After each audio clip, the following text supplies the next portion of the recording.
Dan kebanyakan diet terbesar yang selalu diiklankan, yang selalu dicakap di media adalah long term starvation diet. Itu apa yang diajar kepada orang ramai. Perlu berlapar untuk sepanjang hidup jika mahu sihat. Kita boleh tengoklah apa yang diajarkan dekat media macam tu lah. Nak sihat kena kurang makan, kena banyak exercise, nak kena berlapar untuk sihat. Memang benda tu tak work lah kan. Obviously benda tu dia tak kata apa, tak boleh sustain. Dan dia memang jadi, dia kata memang orang turun berat badan, tapi ia tak kekal. Sebab kita boleh tengok lah benda ni obvious sangat. Kalau kita try buat pun memang tak jadi. Okay, dan dia kata saya mencari diet yang sustainable, di mana orang boleh buat dan menikmatinya. Boleh buang semua marker penyakit ataupun keradangan ke arah yang betul. Jadi dia kata saya fikir high fat, high protein ataupun moderate fat, low carb, di mana mesej ini selalu dimainkan oleh mereka yang berada di seberang sana. Maksudnya sekarang ni kita kan ada dua kaedah. Yang pertama konvensional, yang kedua alternatif. Dan mereka yang berada di mereka yang menggunakan kaedah alternatif ni sentiasa menyarankan pemakanan yang tinggi fat dan low carb ni lah. So di mana dia kata harus elak karbohidrat, gula dan semuanya. Kedengaran mudah, dia hanyalah backward, dia kata. Dan saya akan cuba selama sebulan. So Dr. Ken Berry ni pun dia kata okey, benda ni nampak macam simple, macam dia boleh buat. So dia try lah sebulan. Okay, bila dia try sebulan tu, dia kata di akhir bulan itu semuanya menjadi lebih baik. Dan saya baca lagi dan lagi tentang lipid hypothesis. Sebabnya seperti kolesterol jahat, LDL, dia kata sebab memang dia doktor, so memang dia dah ditrain untuk high kolesterol ni tak elok apa semualah. Memang saya check kolesterol saya setiap 6 bulan, memang dia naik sedikit. Jadi ia menyebabkan Dr. Ken Berry ni buat lebih banyak homework lah. Dia nak membaca tentang kolesterol ni. Kolesterol saya agak tinggi, dia kata LDL saya meningkat, tapi dia kata saya berasa lebih sihat dan bacaan A1C saya juga lebih baik. Rep hanya fokus kepada betapa penting turunkan LDL kolesterol. Dia kata mereka exclude segala yang lain dan mereka tak pernah cakap tentangnya. Maksudnya konvensional hanya fokus kepada LDL kolesterol tanpa tengok kepada lain-lain bacaan. Sebenarnya benda tu tak penting pun, seperti mana yang kita dah tahu LDL tu tak membawa apa-apa meaning pun. Kecuali kalau kita tengok kepada bacaan triglyceride dan HDL tu lah. Okay, dan mereka hanya fokus kepada LDL kolesterol, tapi mereka tak tengok kepada bacaan A1C yang mungkin risiko paling besar untuk masalah jantung, stroke atau komplikasi lain. Ni macam kalau kita tengok balik konvensional, dia hanya tengok kepada LDL kolesterol tanpa dia tengok kepada A1C punya bacaan lah. Ni yang kita kata paradigma of insulin resistance ni. Kita tengok bacaan A1C tu lah yang paling penting untuk nak tengok kepada kita punya risiko masalah ataupun risiko komplikasi pelbagai macam penyakit lah. Okay. Dan dia kata ia mungkin lebih penting daripada LDL kolesterol. Walaupun kita fikir mungkin LDL kolesterol itu satu ancaman, tapi still seseorang yang mempunyai A1C 12 ke atas berisiko untuk kematian dan berisiko mendapat kematian daripada kenaikan LDL. So dia kata dengan naikkan total kolesterol dan LDL menyebabkan saya lebih sihat. Jadi kenapa perlu turunkan? Ini persoalan Dr. Ken Berry lah. Adalah satu kelegaan lah bila dia kata chronic pain dia dan reflux yang teruk tu hilang lah. Okay, yang mana dulu dia kata saya mengamalkan Nexium. Setiap selang dua hari sekali saya memang mengamalkan Nexium ni selama 2 tahun. Dia kata sebelum saya tahu cara makan yang betul lah. So selepas 2 ke 3 bulan saya rasa sangat-sangat sihat dan saya tak ingat berapa banyak berat yang saya turun. Dan dia kata saya fikir untuk cuba cara ini kepada pesakit-pesakit dia. So dia bila dia dah sihat dah 2-3 bulan lepas tu dia rasa kaedah yang dia buat tu work lah. Maksudnya kaedah yang digunakan tu berkesan. So dia nak cubalah kepada pesakit-pesakit dia. So pesakit dia ni waktu tu banyak ramai lah yang dah start masuk dalam list untuk buat bypass surgery. Start recommend kaedah ni kepada pesakit-pesakit dia. Dia kata sementara nak tunggu dapat buat bypass surgery tu, why not cuba try kaedah ni. So bila pesakit-pesakit dia cuba, dia orang pun suka kaedah ni dan penambahbaikan berlaku lah kepada dia orang punya marker untuk keradangan dia orang ni.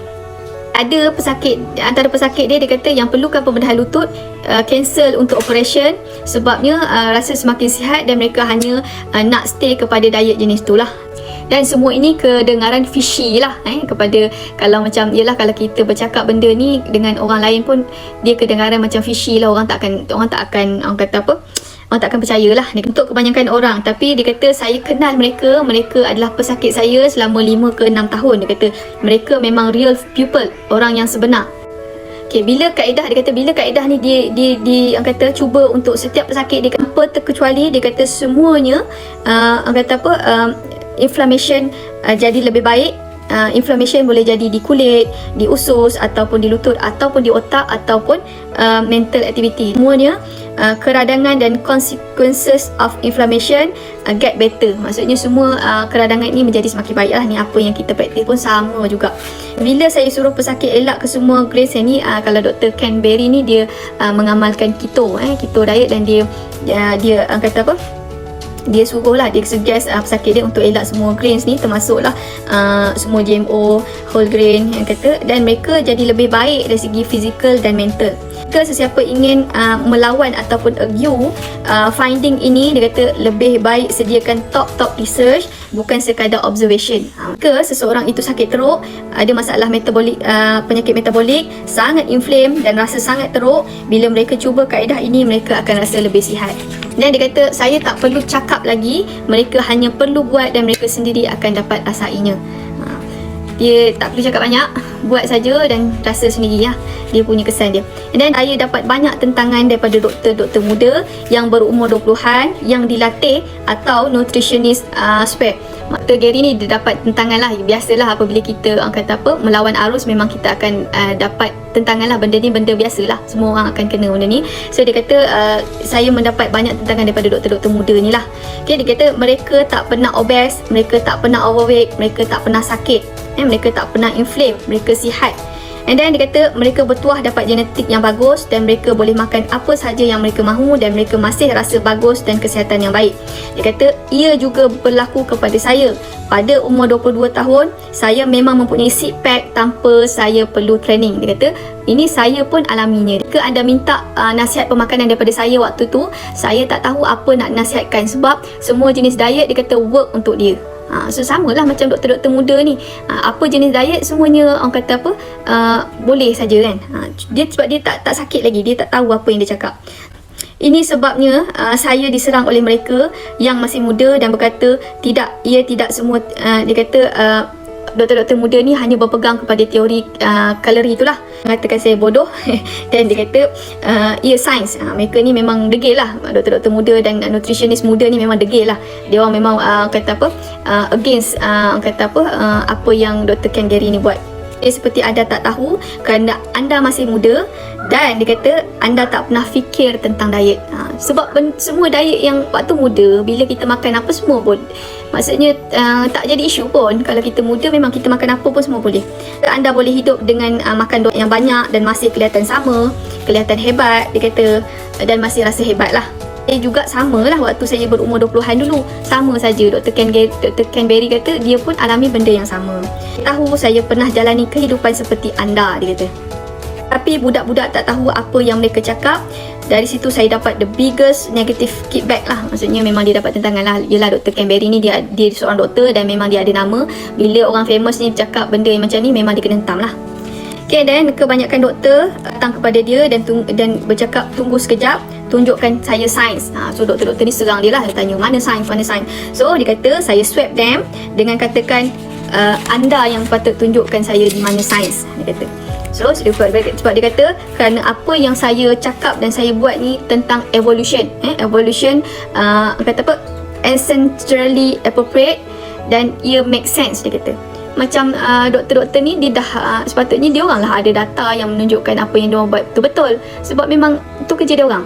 Great perspektif apabila kita tengok bila kita lihat 40% doktor overweight dan 23% are obese. Kadang-kadang ia membuatkan saya marah, dia kata. Dr. Ken Gary bukan saya. So dia kata kadang-kadang ia membuatkan saya marah. Doktor yang gemuk tak tahu apa yang dia cakap bagi nasihat. Anda doktor bukan saja kata apa harming yourself and dia kata keluarga anda, tapi dia kata even worse mereka yang membayar anda untuk bantu mereka. Dia kata orang ni, pesakit-pesakit ni datang nak minta kata apa doktor ni bantu, so siap dia bayar duit, tapi dia pesakit ni bayar, apa yang dia dapat adalah kata apa perkara yang tak sepatutnya dia dapat lah.